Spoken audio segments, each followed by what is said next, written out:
SSTV news కు స్వాగతం.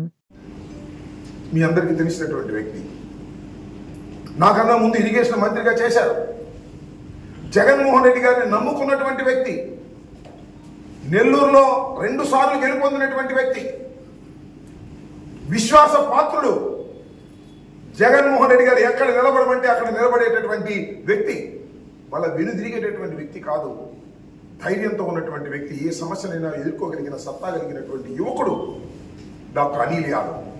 ఆయన రావడం మన ప్రాంతానికి చాలా శుభసూచకమని, 7 నియోజకవర్గాలు గెలుపొందటమే కాదు, పార్లమెంటు కూడా అత్యద్భుతమైనటువంటి మెజారిటీతో గెలిపించే విధంగా మన ప్రజానీకం, ముఖ్యంగా పల్నాడులో ఉన్నటువంటి ప్రజానీకం, నర్సరావుపేట నియోజకవర్గంలో ఉన్న ప్రజానీకం ఆనందంగా ఓట్లు వేసి జగన్మోహన్ రెడ్డి గారి నిర్ణయాన్ని బలపరిచి దేశానికి ఒక మంచి సందేశాన్ని ఇవ్వవలసిందిగా ఈ సందర్భంగా నేను మీ ద్వారా మన నియోజకవర్గ ప్రజానీకానికి, బీసీ వర్గాలకి కూడా సవినయంగా మనవి చేస్తున్నాను. త్వరలోనే శాసనసభ అయిపోయిన తర్వాత అనిల్ యాదవ్ గారు సుమారుగా 14, 15, 16 తారీఖుల్లో వచ్చి ఇక్కడ అన్ని నియోజకవర్గాల్లోనూ కూడా ఆఫీసులు ఎస్టాబ్లిష్ చేసుకొని పని మొదలుపెట్టే కార్యక్రమం